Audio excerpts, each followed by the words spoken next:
সরাসরি চলে যাচ্ছি আমার ঘটনায়। গত মাসে বিজয়ের দিবসের বন্ধে আমি এবং আমার স্ত্রী মৌসুমী একটা ট্যুর এজেন্সির মাধ্যমে সুন্দরবনে ঘুরতে চাই। সঙ্গত কারণে ট্যুর এজেন্সির নাম প্রকাশ না করার জন্য অনুরোধ রইল। সেখানে আমি এবং আমার স্ত্রী সহ আরো প্রায় ৭৫ জন টুরিস্ট ৩ দিন একটা জাহাজে করে পুরো সুন্দরবন ভ্রমণ করি। যেহেতু আমরা ট্যুর এজেন্সির মাধ্যমে গিয়েছি, তাই পুরো সময় আমাদের সাথে বন বিভাগের একজন গাইড ছিলেন। মহান আল্লাহর রহমতে আমাদের ট্যুরটা বেশ ভালোই হয়েছিল। সেই ট্যুরের দ্বিতীয় রাতে যখন আমরা সবাই জাহাজে অবস্থান করছিলাম, তখন আমার সেই বন বিভাগের গাইডের সাথে কথা হয়। সুন্দরবন দেখতে যেমন সুন্দর, তেমনি তার মধ্যে লুকিয়ে আছে অনেক অজানা ভৌতিক ঘটনা। ভূত এফএমে অনেক আগে সুন্দরবন নিয়ে ঘটনা শুনেছিলাম। সেই চিন্তা থেকেই ওনার কাছ থেকে সুন্দরবন নিয়ে ঘটনা জানতে আগ্রহ প্রকাশ করি। সঙ্গত কারণে ওই বন বিভাগের গাইডের নাম প্রকাশ করার না করার জন্য অনুরোধ রইল। আমি ওনার মুখে শোনা সেই ঘটনা তার মতো করে লিখে পাঠালাম। সুন্দরবনের গভীরে শরণখোলা রেঞ্জের আশেপাশের কোনো এক প্রত্যন্ত গ্রামে ৮০-৯০ দশকের দিকে এই ঘটনাটি ঘটে। সুন্দরবনকে কেন্দ্র করে হাজারো মানুষের বসবাস। সুন্দরবনের গ্রামের মানুষেরা মূলত মধু সংগ্রহ, গোলপাতা সংগ্রহ করে তাদের জীবিকা নির্বাহ করে। যারা গোলপাতা সংগ্রহ করে তাদের বাওয়ালি বলে। বনের অভ্যন্তরে নদী ও খালের পাড়ে প্রাকৃতিকভাবেই জন্মে প্রচুর পরিমাণ গোল গাছ। ডিসেম্বর থেকে মার্চ মাস পর্যন্ত গোলপাতা আহরণের সময়। প্রতি বছর এই মৌসুমে সাতক্ষীরা, বরগুনা, বাগেরহাট ও পটুয়াখালীর হাজার হাজার বাওয়ালি গোলপাতা আহরণ করে নৌকার মাধ্যমে পরিবহন করে এবং তা বিক্রির কাজ করে। সেই সময় বাওয়ালিরা দল বেঁধে বনের গভীরে গিয়ে গোলপাতা সংগ্রহ করত। কারণ বনের গভীরে একদিকে যেমন বাঘের ভয় থাকে, তেমনি তখন ডাকাতেরও খুব উৎপাত ছিল। প্রতিটি বাওয়ালি দলে একজন মানুষ দলের প্রধান হিসেবে থাকত।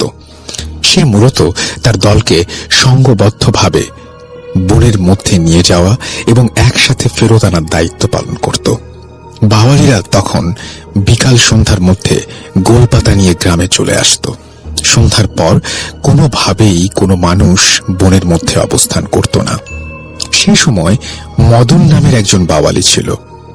জানুয়ারি মাসের দিকে একদিন মদন বাওয়ালি দলের সাথে বনের মধ্যে গিয়ে গোলপাতা সংগ্রহ করছিল। সেদিন প্রচুর ঠান্ডা এবং কুয়াশা পড়েছিল। বনের মধ্যে ঠান্ডার প্রকোপ এমনিতেই অন্য সব জায়গার তুলনায় অনেক বেশি। ওই দিন দুপুরের দিকে হঠাৎ মদনের শরীর খুব ঘামতে আরম্ভ করে। অন্যান্য বাওয়ালিরা মদনকে একটু বিশ্রাম নিতে বলে। মদন কিছুক্ষণ একটা গাছের নিচে বসে থাকে, কিন্তু মদনের শরীর আরো খারাপ হতে থাকে এবং তার ভীষণ অস্বস্তি লাগতে লাগে। মদন তাই জলদি গ্রামে ফিরে যেতে চায়। মদন বাওয়ালি প্রধানকে বলে যেহেতু তার শরীর খুব খারাপ, তার সাথে একজন বাওয়ালিকে দিতে যেন মদন গ্রামে ফিরে যেতে পারে। বাওয়ালিরা সবসময় সময় মতো গোলপাতা কাটা ও সংগ্রহ না করলে পাতা নষ্ট হওয়া, এমনকি গোলপাতার ঝাড় ধ্বংস হয়ে যাওয়ার আশঙ্কা থাকে। ওই দিন কাজের প্রচুর চাপ থাকায় বাওয়ালি প্রধান মদনের সাথে কোনো বাওয়ালিকে গ্রামে যেতে দিল না। বাওয়ালি দলের প্রধান মদনকে বলে, তুমি একটু কষ্ট করে হলেও আরো কিছু সময় এখানে থাকো, তাহলে কাজ শেষে আমরা সবাই একসাথে গ্রামে ফিরে যাব। কিন্তু মদন এ কথায় রাজি হল না। বাওয়ালি দলের প্রধানের অনেকে অনুরোধের পরেও মদন একাই গ্রামের জন্য রওনা হয়ে গেল। সন্ধ্যার দিকে বাওয়ালি দল গ্রামে ফিরে এলো। বাওয়ালি দলের প্রধান সবার আগে মদনের ঘরে গিয়ে মদনের শরীরের কি অবস্থা জানতে গেল। মদন ঘরে তার বৃদ্ধ বাবা মা, স্ত্রী দীপালি আর ৩-৪ বছরের একটা সন্তান ছিল। বাওয়ালি প্রধান মদনের ঘরে খোঁজ নিতে গেলে জানা যায় মদন তখনও ঘরে ফেরেনি। দীপালি বাওয়ালি প্রধানের কথা শুনে খুব চিন্তিত হয়ে পড়ে। সে বাওয়ালি প্রধানকে বলে তাদের সবার এখনই আবার বনে গিয়ে মদনের খোঁজ করা দরকার। কিন্তু বাওয়ালি প্রধান তাতে রাজি হয় না, বরং দীপালিকে শান্ত হতে বলল। বাওয়ালি প্রধান বলে, এমনিতেই সন্ধ্যা গড়িয়ে রাত হয়ে এসেছে, এই রাতে গহীন বনের মধ্যে গিয়ে মদনের খোঁজ করতে গেলে যে কোনো সময়ে বাঘের কবলে পড়তে হবে। দীপালি একথায় কান্না শুরু করে দেয়। সে কাঁদতে কাঁদতে বলে, এতগুলো মানুষ একসাথে বনে লাঠিসোঁটা নিয়ে গেলে বাঘ কখনোই হামলা করবে না। কিন্তু বাওয়ালি প্রধান দীপালির কথায় রাজি হয় না। দীপালি গ্রামের ঘরে ঘরে গিয়ে সবাইকে জানাতে লাগলো যে মদন ঘরে ফিরে আসেনি। দীপালি গ্রামবাসীকে অনুরোধ করল যেন তারা মদনের খোঁজ করতে বনের মধ্যে যায়। কিন্তু গ্রামের সবাই একই কথা বলে যে কাল সকালে তারা মদনের খোঁজ করবে। এত রাতে বনের মধ্যে যাওয়া বিপদের মুখোমুখি হবার সমান। গ্রামের সবাই দীপালিকে কোনো মতে শান্ত করে ঘরে ফেরত পাঠিয়ে দিল। যদিও দীপালি ঘরে ফিরে এলো, কিন্তু তার মন কোনোভাবেই মানল না।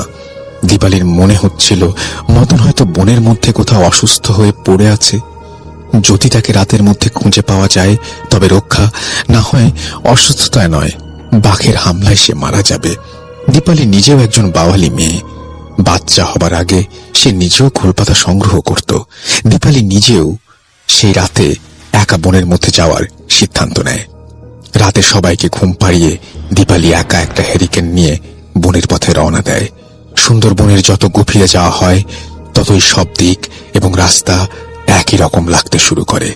দিনের বেলায় মাঝে মাঝে মানুষ দিকভ্রমের শিকার হয়, সেখানে রাতের বেলা পথ চিনে যাওয়া রীতিমতো অসম্ভব। দীপালি ধীর পায়ে বাওয়ালিরা যে পথে বনের মধ্যে যায় সে পথ ধরে এগিয়ে যেতে থাকে। হ্যারিকেনের আলোতে তেমন কিছু দেখা যাচ্ছিল না, কিন্তু দীপালি অনেকটা অন্ধকারে ঢিল ছোড়ার মতন পথ চিনে চিনে এগিয়ে যাচ্ছিল। আশেপাশের ঘুটঘুটে অন্ধকার আর ঝিঝি পোকার শব্দ, মাঝে মাঝে দূর থেকে শেয়ালের ডাক শোনা যাচ্ছিল। শীতের ঘন কুয়াশার মধ্য থেকে দীপালি এগিয়ে যাচ্ছিল এবং মাঝে মাঝে মদনের নাম ধরে ডাকছিল, মদন। ঠান্ডা বাতাস দীপালির শরীরের হাড় পর্যন্ত কাঁপিয়ে দিচ্ছিল। গ্রাম থেকে মোটামুটি অর্ধেক পথ এগিয়ে যাবার পর দীপালি দেখল চাঁদের আলোতে আশেপাশের বন খানিকটা দেখা যাচ্ছে। দীপালি আশেপাশে ভালো করে তাকিয়ে দেখল কেউ নেই। সামনের দিক বন আরো গভীর হবে। দীপালি সামনের দিকে যেই পা বাড়ালো তার মনে হচ্ছিল পেছন থেকে কেমন যেন একটা খচ খচ আওয়াজ আসছে। দীপালি পিছে ফিরে তাকিয়ে হ্যারিকেনের আলোতে দেখল কেউ নেই। দীপালি আরেকটু সামনে যেতেই পাশের ঝোপগুলো নড়ে উঠল। চাঁদ আর হ্যারিকেনের আলোতে দীপালি তেমন কিছুই দেখতে পেল না। এবার কেমন যেন অস্বস্তি লাগতে শুরু করলো। আশেপাশে নিশুতি পরিবেশ। এবার তার কেমন যেন ভয় লাগতে শুরু করলো। অনেক বাঘ মানুষকে একটু দূরে, অনেক দূর থেকে পেছু নেয়, সময় মতো মানুষের ওপর হামলা করে। দীপালি এবার দ্রুত পায়ে গ্রামের দিকে রওনা দিল। তার মনে হলো এত দূরে এসে যখন মদনকে পাওয়া যায়নি তবে অযথা আর এগিয়ে লাভ নেই। কাল সকালে গ্রামবাসীর সাথে সে আসবে। দীপালি বনের মধ্যে শুকনো পাতার মর্মর শব্দের মধ্য থেকে এগিয়ে আসছিল। এমন সময় সে পেছন থেকে ক্ষীণ একটা আওয়াজ শুনল। দীপালি এবার পিছে ফিরে না তাকিয়ে এগিয়ে যেতে লাগলো। সে মনে মনে ভাবল এই শব্দগুলো তার মনের ভুল। হঠাৎ দীপালিকে পেছন থেকে কেউ ভাঙা গলায় বলল, দীপালি। দীপালি এবার স্পষ্ট শুনল যে কেউ তার নাম ধরে ডাকছে। দীপালি আবার পেছন ফিরে তাকালো। আশেপাশে শুধু গাছপালা ঝোপঝাড় ছাড়া আর কিছুই দেখা গেল না। দীপালি যেই আবার গ্রামের পথে মুখ করলো, সাথে সাথে আবার পেছন থেকে ভাঙা গলায় শব্দ শোনা গেল, দীপালি, দীপালি। এবার বেশ ভয় পেয়ে গেল দীপালি। গলার আওয়াজটা শুনে মনে হলো মদন দীপালির নাম ধরে ডাকছে। দীপালি এবার পেছনে ঘুরে দেখল যে তার থেকে খানিকটা দূরে একটা গাছের নিচে কেমন ঘন জমাট বাঁধা অন্ধকার। দীপালি একটু চাপা স্বরে বলল, কে ওখানে? মদন। দীপালি তো একবার মদনের নাম ধরে ডাকলো, কিন্তু আশপাশ সম্পূর্ণ নিস্তব্ধ। এবার দ্রুত গ্রামের দিকে পা বাড়ালো সে। হাড় কাঁপানো শীতে দীপালির আরো ভয় লাগছিল। হঠাৎ দীপালির মনে হলো হ্যারিকেনের আলোটা কেমন ক্ষীণ হয়ে আসছে, হ্যারিকেনটা যেন বন্ধ হয়ে যাবে।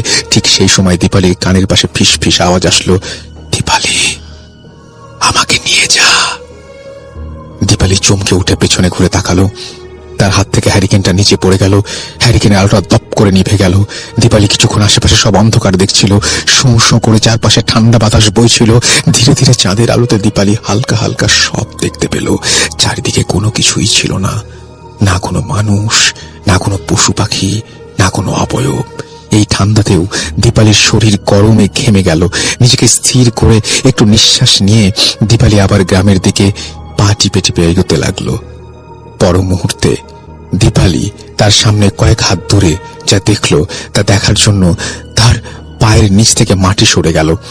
দীপালি দেখল তার থেকে কয়েক হাত দূরে ঘন জমাট অন্ধকার তার কাছে চলে আসছে। সে অন্ধকার একটা মানুষের মতো অবয়ব। কালো জমাট বাঁধা অন্ধকারের মধ্য থেকে মদনের বীভৎস মুখ ভেসে উঠল। মদনের মুখ ছাড়া শরীরের আর কোনো অংশ বোঝা যাচ্ছিল না। মদনের চোখের কোটর ফাঁকা। মদনের মুখ ছাড়া শরীরের আর কোনো অংশ বোঝা যাচ্ছিল না। মদনের চোখের কোটর ফাঁকা ছিল, তাতে কোনো মনি ছিল না। তার মুখের বিভিন্ন স্থানে বড় বড় ক্ষত। বিকৃত মুখটা দীপালির দিকে এগিয়ে আসছিল আর বলছিল, দীপালি আমাকে নিয়ে যা, দীপালি আমাকে নিয়ে যা। এই দৃশ্য দেখে দীপালি আর সহ্য করতে পারল না। প্রচন্ড জোরে চিৎকার দিয়ে বোনের দিকে ছুটতে লাগলো। কিছু দূর গিয়ে দীপালি পা পিছলে পড়ে যায় অথবা নিজে থেকে জ্ঞান হারিয়ে ফেলে। কারণ এরপর তার আর কিছুই মনে ছিল না। খুব ভোরবেলা মদনের বাবা মা ঘুম থেকে উঠে দীপালিকে ঘরে না পেয়ে জলদি গ্রামবাসীকে খবরটা জানায়। গ্রামবাসীরা ওই বাওয়ালি প্রধানের সাথে সুন্দরবনের গভীরে যায়। তারা বনের মধ্যে একটা পুকুরের পাড় ঘেঁষে দীপালিকে অচেতন অবস্থায় খুঁজে পায়। দীপালির শরীরে প্রচন্ড জ্বর ছিল। মদনের লাশ পাওয়া যায় বনের অনেকটা ভেতরের দিকে। তার চোখ দুটো উপড়ে ফেলা হয়েছিল। মুখের বিভিন্ন অংশ ক্ষত দেখে সবাই ধারণা করছিল কোনো শকুন অথবা কোনো পাখি মাংস খুবলে খেয়ে ফেলেছিল। মদনের চেহারাটা খুব বিকৃত ছিল। অসুস্থতার কারণে মদন হয়তো বনের মধ্যেই স্ট্রোক করে মারা গিয়েছিল। এরপর তার মৃত লাশটাকে বন্য পশু বা শকুন খুবলে খেয়ে বিকৃত করেছে। দীপালিকে গ্রামে নিয়ে আসার 2 দিন পর দীপালির জ্ঞান ফিরে আসে। দীপালি তখন গ্রামবাসীকে তার সব ঘটনা খুলে বলে। দীপালির জ্বর কোনোভাবে কমানো সম্ভব হয়নি। কয়েকদিন পর দীপালি মারা যায়। ঘটনা এখানে শেষ হতে পারত, কিন্তু তা হলো না। এরপর সন্ধ্যার পর ওই গ্রামের কোনো মানুষ বনের মধ্য দিয়ে গ্রামে ফিরতে গেলেই প্রায় মদনের গলার আওয়াজ পেত। ফিসফিস করে মদন বলছে, আমাকে নিয়ে যা, আমাকে নিয়ে যা। এমনকি ভর দুপুরেও বাওয়ালিরা মদনের ডাক শুনছে। এই কারণে বাওয়ালি এবং গ্রামবাসীর মধ্যে একটা ভয় কাজ করে। গ্রামবাসীরা ওঝার কাছে গিয়ে সব ঘটনা খুলে বলে। ওঝা বলে, মদনের শেষ ইচ্ছা ছিল সে গ্রামে ফিরে আসবে, কিন্তু তা পারেনি। তাই মদনের অতৃপ্ত আত্মা কোনো বাওয়ালিকে গ্রামে ফিরে আসতে দেখলেই তার সঙ্গ নিয়ে যেতে চায়। এই ছিল ঘটনা। ভালো লাগলে অবশ্যই পড়ে শোনাবেন। আপনাকে অনেক ধন্যবাদ। দোয়া করি ভূত FM এভাবে